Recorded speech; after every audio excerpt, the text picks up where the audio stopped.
Hello and welcome back to 16 years and now kid free. My word, what a couple of days it's been, or day and a half it's been.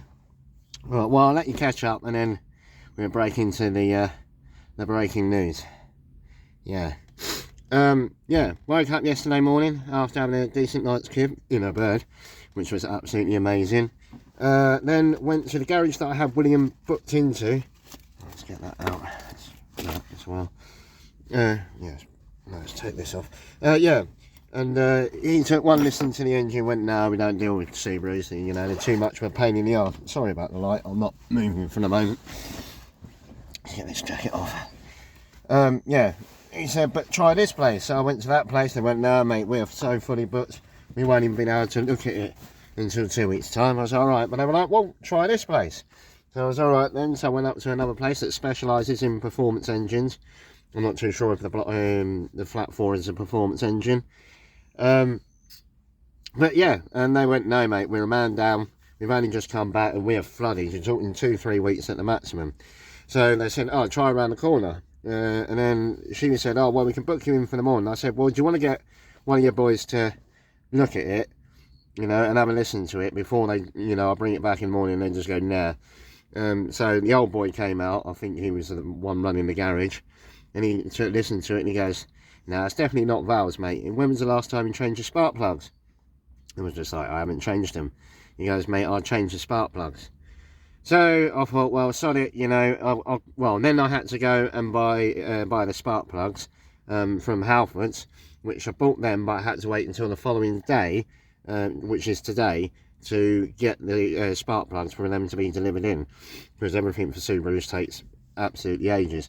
And then found out that I didn't have the socket to remove the spark plug, and nor did Halfords. So then I had to go around the corner before I bought the spark plugs. There was no point if I couldn't get the tool buying the spark plugs.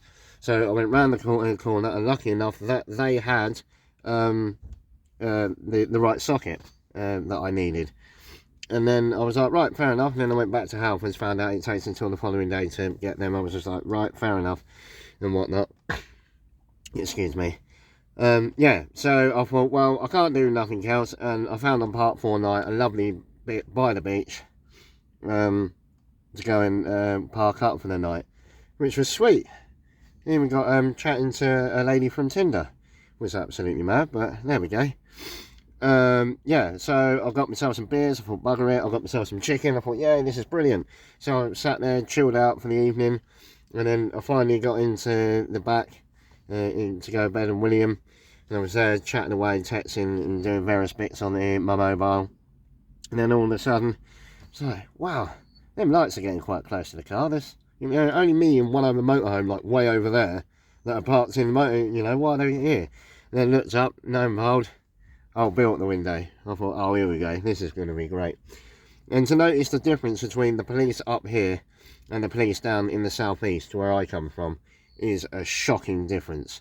Up here, they're polite, they're chilled out, they're well easy, they were just saying, oh look mate, we're patrolling the area, we're just making sure you're alright. It's just like, yeah, camped in the back, we're going to sleep soon, he goes, oh, that's alright and whatnot. He goes, oh, what are you up to? So I just said what I'm up to. I'm travelling around, and I'm 7 years of being a single parent, and now I'm doing this.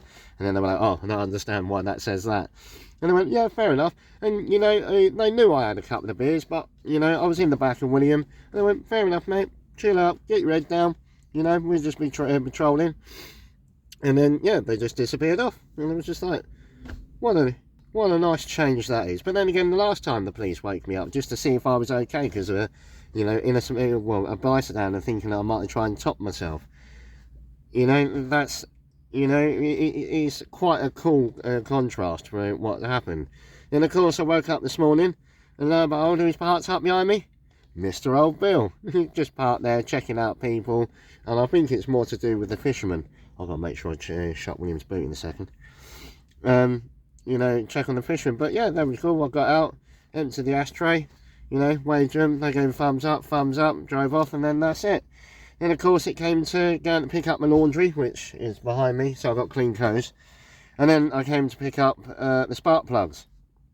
And then I thought, well, I've got the spark plug, I've got the socket, and near enough lost the edge of the socket into the engine where the spark plugs are that deep in. So I ended up having to buy an extension bar, well basically, yeah, one of those but a shorter one, extension bar to be able to reach it, but realised that the airbox that's there is in the way. So then I had to go and buy a 12mm socket to remove the airbox so I could get to the spark plug. Thinking, yeah, that'll be alright once these spark plugs are changed. What one should we go first? Yeah, there we go. Right, so I removed the spark plug that I thought was the issue. And it might still be the lead, but I'm guessing it's not. Okay? Because that is the spark plug that came out. And you think, oh, look at that. That's all gunked out. But I thought, well, I changed it and it's all burnt up here. You know, if you can see in there. That's all burnt, so I thought, do you know what? Let's give this a go. Start it up. No change. So I thought, well, I'll do the other side socket that side, just in case. So, if you think that's bad, what's on there? Check that out. Try and get the sun out of the way. Check that out. How gunked up in oil. So I think, quite reasonably, I've got one monumental oil leak in William. I really have. I've got to put these in the boot in a second. Right, that's that. I've got all of them in there, yeah. So I thought, do you know what? I'm not going to even bother disassembling the other side. Well, they can go there for the moment. Disassembling the other side, which I would have had to do just to get to the spark plugs. Because I've got a funny feeling, overall, that's the problem. So, I don't know. Will he last the rest of this trip? I really don't know. I know I've got to feather him along everywhere. And I don't know whether to just say, sod it, buy a new estate, swap everything over for the sake of easing it. Or just see how far I can limp William along. You know, I've got what, 4.5 months of this trip left, so I might be able to limp him along. I'm not too sure, but yeah, that's the way it is. I'm going to go and do something now and find somewhere to park up, and then yeah, just have a chilled one. Hopefully somewhere where I'm not going to have the old Bill coming around. They're cool, old Bill and everything like that, but as everybody knows, you can be the most innocent person in the world. Secondly, old Bill come anywhere near you, like, ah. But yeah, that is the way it is. So other than that, like I always say, it is what it is. Take it easy. Keep adventuring. Love you, bye.